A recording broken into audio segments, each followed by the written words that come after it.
We divide 831 by 3 in long division method. 3 times 2 is 6. On subtracting we get 2. So now we put down this 3 and it is 23.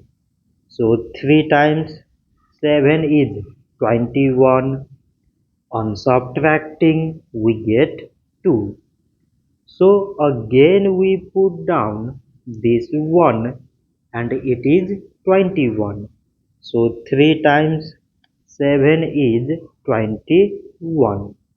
On subtracting we get 0.